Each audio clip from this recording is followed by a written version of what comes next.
Gold, trusted gold buyers. మీరు తాకట్టు పెట్టిన బంగారాన్ని విడిపించి ఈ రోజు ఉన్న మార్కెట్ ధరకు కొనబడను. బేసిక్గా తెలుగు అమ్మాయిలు తక్కువ అంటే బిగ్ స్క్రీన్ సినిమాకి తక్కువ ఉంటారు.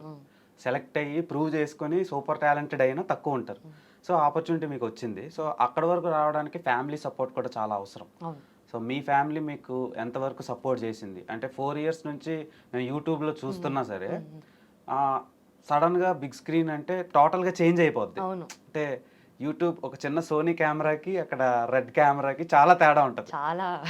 సో మీకు ఫ్యామిలీ ఎంతవరకు సపోర్ట్ చేసింది? అండ్ షూట్ వరకు స్టోరీ వరకు ఇంట్లో వాళ్ళతో ఏమైనా డిస్కస్ చేసి ఓకే చేయించుకున్నారా? సో యూట్యూబ్లో చేసినప్పుడు నేను చెప్పాను కదా హాబీ అని, సో అలాగే తీసుకున్నారు ఇంట్లో అమ్మ కానీ నాన్న కానివ్వండి. మా father was very particular.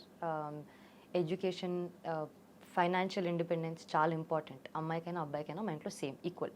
So you have to be independent అని చెప్పారు.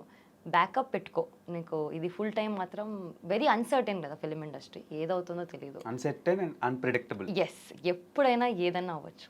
ఓవర్ టైం క్లిక్ అవ్వచ్చు, ఓవర్ టైం డ్రాప్ అవ్వచ్చు. So be prepared for the worst. ఒక బ్యాకప్ పెట్టుకో అన్నారు. కానీ నాకు ఆ బ్యాకప్ ఉండేసరికి ప్రాబబ్లీ నాకు ఆ 4 years పట్టిందేమో.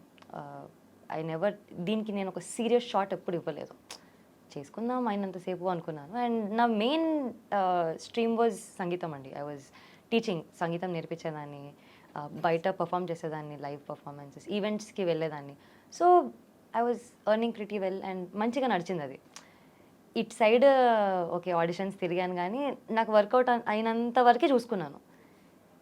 ఇంకా బిగ్ స్క్రీన్ ఫిలిమ్స్ అని వచ్చేసరికి ఇంట్లో రెస్పాన్స్ ఫస్ట్ భయపడ్డారు, ఎలా ఉంటుందో ఏంటో అన్నారు. బట్ వాళ్ళకి ఎక్స్ప్లెయిన్ చేశాక నరేషన్కి మా మదర్ని తీసుకెళ్ళాను, టీం పరిచయం చేశాను, డైరెక్టర్ దుష్యంత్ గారు మాట్లాడారు. అండ్ మంచి బ్యానర్, మంచి కాస్టింగ్, మంచి రిలీజ్, వెరీ గుడ్ రిలీజ్, మంచి హీరో. సో కానీ రిలీజ్ ముందు తెలియదు కదా ఇవన్నీ ఎలా ఉంటాయి. అవును. ఆ నర్వస్నెస్, ఇంట్లో కొంచెం ఆ భయం ఉండింది. ఒక్కటే అమ్మాయిని మొత్తం ఫ్యామిలీలో, ఎలా ఉంటుందో ఏంటో నాన్న అంటే ఐ జస్ట్ ట్రై కదా ఒకసారి చూద్దాము. అసలు ఆడిషన్ ఓకే అవుతుందని కూడా తెలీదు. ఓకే అయిన తర్వాత ఇవన్నీ. ఆ తర్వాత వచ్చారు మా మదర్, వచ్చారు సెట్కి. సో చాలా డేస్ చూశారు. And very professional, very friendly, very welcoming. అసలు ఎక్కడ కూడా నాకు ఇబ్బంది కలిగింది అనే సిచ్యువేషన్ రాలేదు. సో అలా మంచిగా హాయిగా సాగింది కాబట్టి వాళ్ళకి కూడా కాన్ఫిడెన్స్ వచ్చింది. మంచి టీం. అండ్ ఒక డెబ్యూటెంట్కి కూడా ఒక మంచి ప్రాజెక్ట్ వచ్చింది. ఇది వదులుకోవద్దు అని మా ఇంట్లో కూడా చాలా సపోర్టివ్. యాక్చువల్లీ విధి చాలా విచిత్రమైంది. మీరు చిన్నప్పటి నుంచి సంగీతం నేర్చుకుని సంగీతం మీద ఒక ఎంప్లాయీగా వర్క్ చేస్తూ సడన్గా యాక్టర్ అయ్యారని మీకైనా అనిపించిందా? రిలీజ్ అయ్యారు అసలు? లేదు, జస్ట్ చెప్పాను కదా మీకు, ఐ థింక్ ఏదో అప్పుడప్పుడు చేసుకుంటాను అనుకున్నాను. డాన్స్, కూచిపూడి అండ్ సంగీతం సైడే ఎక్కువ మట్టుకు వెళ్ళిపోతాను అనిపించింది. అలాగే వెళ్ళాను. ఏం చదువుకున్నారు మీరు? నేను డిగ్రీ చేసి ఎంఏ చేశానండి, మాస్ కమ్యూనికేషన్ అండ్ జర్నలిజంలో. ఆఫ్టర్ దాట్ ఓకే, అంటే నెక్స్ట్ హోస్టింగ్ వైపు కూడా? అంటే హోస్టింగ్ అంటే కాలేజ్లో కొంచెం చిన్నగా చేశాను అంతే తప్ప. బట్ మీడియా సైడ్ కూడా very very good stream. So cultural activities చాలా ఉన్నాయి అయితే. సో పుట్టి పెరిగింది ఎక్కడ? హైదరాబాద్. పక్కా లోకల్? పక్కా హైదరాబాద్. ఓకే. సో ఎక్కడ చదువుకున్నారు? స్కూలింగ్ అంతా ఎక్కడ? నేను all girls school, all girls college అండి కంప్లీట్లీ నా ఎంఏ వరకు. సో స్కూలింగ్ నర్సర్లో చేశాను, తర్వాత ఇంటర్మీడియట్ సెయింట్ ఫ్రాన్సిస్లో చేశాను, డిగ్రీ వచ్చేసి విల్లామారిలో చేశాను. ఆ తర్వాత కొంచెం ఎంఏలో ఖచ్చితంగా కో ఎడ్యుకేషన్ ఉంటుంది కాబట్టి సెయింట్ జోసెఫ్లో చేశాను, మాస్ కమ్యూనికేషన్. చాలా మంచిగా వెరైటీగా ఉంది, డిఫరెంట్. అవును. సో ఇప్పుడు గర్ల్స్, సెట్ ఆఫ్ గర్ల్స్తో మీ సగం జీవితం అంతా వాళ్ళతోనే గడిపారు. కానీ చాలా ఫన్ ఉంటుంది దేవ్ గారు గర్ల్స్ స్కూల్. అవును, ఘోరమైన ఫన్. అది ఫన్ కాదు, అది ఒక భయానకం, విధ్వంసం. అయ్యో. సో అది పక్కన పెడితే ఇప్పుడు మీరు సడన్గా ఒక సొసైటీలోకి వచ్చి నేను యాక్టర్ని అవ్వాలి అంటే అమ్మాయిలు ఎవరు కనిపించరు. కెమెరామ్యాన్, ప్రొడక్షన్ బాయ్, తర్వాత డైరెక్టర్, ఎడిటర్, ప్రతి క్రాఫ్ట్లో ఇక్కడ మేజర్గా అబ్బాయిలే ఉంటారు. ఎలా మీరు ఇది చేసుకున్నారు, డైజెస్ట్ చేసుకున్నారు? అంటే ఇంతమంది అమ్మాయిలతో తిరిగిన నేను సడన్గా ఇంతమంది అబ్బాయిలతో ఎలా పని చేయగలుగుతున్నాను అని అనిపించిందా మీకు ఎప్పుడైనా? అలా ఆనెస్ట్లీ ఎప్పుడు అనిపించలేదండి. అంటే ఎవ్రీబడి లైట్ మెన్ నుంచి camera department, assistant directors or production side కానీ అందరూ యాక్చువల్లీ మెన్నే ఉన్నారు. మ్యాక్స్ ఒక్కరిద్దరు అమ్మాయిలు అంతే తప్ప, అండ్ కాస్ట్ పక్కన పెట్టేస్తే. సో ఎవ్రీబడి ఆన్ సెట్ అందరూ మగవాళ్ళే, బట్ ఎప్పుడు అట్లా అన్కంఫర్టబుల్ అనిపించలేదు. ప్రాబబ్లీ వాళ్ళ లుక్అవుట్ చాలా డీసెంట్ ఉండే కాబట్టి అలా ఇబ్బంది ఎప్పుడు అనిపించలేదు. సో ఫస్ట్ స్టేజ్ షో ఎప్పుడు చేశారు మీరు? ఫస్ట్ మైక్ ముందు నిల్చొని పాడింది ఐ థింక్ 6 years శిల్పారామంలో. మా అమ్మమ్మ గారిది ఒక అకాడమీ ఉంది, ఆహ్లాదిని ఆర్ట్స్ అకాడమీ అని. సో అక్కడ నేర్చుకొని ఒక పాట పాడాను అనమాట. ఇప్పుడు ఫ్యామిలీ కళాకారుల కుటుంబం అన్నమాట. మా అమ్మమ్మ రేడియో ఆర్టిస్ట్. ఓహో సూపర్. ఎక్కడ చేశారు? అది ఆకాశవాణి. మా mother she senior lecturer in Thyagaraja music college ఉంది కదా కోటిలో, అక్కడ అనమాట. అంటే నెక్స్ట్ మీరు అప్కమింగ్ ఇండిపెండెంట్ మ్యూజిక్ ఆర్టిస్ట్ అవుతారు అయితే. Hopefully, you never know. Actor, host, singer, ఇంకా ఎన్నో ఉన్నాయి. మీరు ఇంకా గట్టిగా కూర్చుంటే ఎడిటింగ్ కూడా చేసేలా ఉన్నారు. ఎడిటింగ్ రాదండి, నేను పెయింటింగ్ చేస్తాను బాగా. I love fine arts. అంటే ఇప్పుడు గబ్బర్ సింగ్ సినిమాలో శృతి హాసన్ వేస్తారు అలాంటి పెయింటింగ్? అంటే నేను డిఫరెంట్ టైప్స్ ఆఫ్ పెయింటింగ్ నేర్చుకున్నాను. Water painting, hand painting.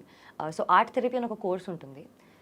మనకి ఏమన్నా లైఫ్లో ట్రామా జరిగినా, ఏదన్నా నెగిటివిటీ అయినా, so you heal yourself అంటారు కదా, మనం సైకియాట్రిస్ట్ దగ్గరికి వెళ్తాము థెరపీ కోసం. అలా ఆర్ట్ థెరపీ అని ఒకటి ఉంటుంది.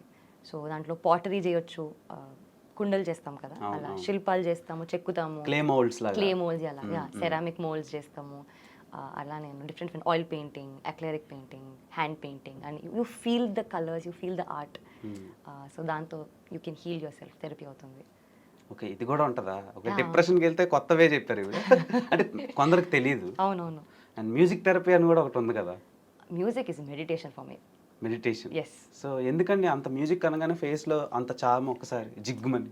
అంటే నాకు తెలిసి ప్రతి ఒక్కరికి, మీకు ఉండొచ్చు, ఎవరికైనా ఉండొచ్చు, ఎప్పుడైనా ఆఫ్ అయిపోయినా లేదంటే డల్ అయిపోయినా మంచి సూదింగ్ మ్యూజిక్ ప్లే అవుతే మన వైబ్ అప్ అయిపోతుంది automatically. So very powerful instrument music is. Okay, మీకు ఇన్స్ట్రుమెంట్స్ అంటే ఇష్టమా, లిరిక్స్ అంటే ఇష్టమా?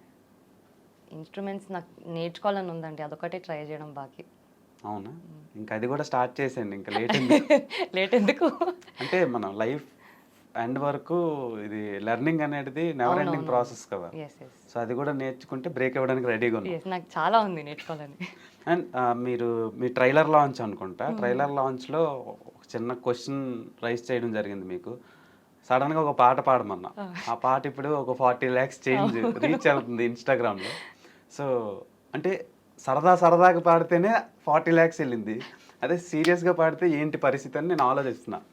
ఆ రోజు అసలు మీరు అడుగుతారని నేను ఎక్స్పెక్ట్ చేయలేదు. ఏ పాట పాడాలో అర్థం కాక అది స్ట్రైక్ అయింది. అండ్ ఓకే ఫైన్, ఈ లిరిక్స్ కరెక్ట్గా వచ్చు, ఇదే పాడితే సేఫ్ అని ఆ పాట పాడాను.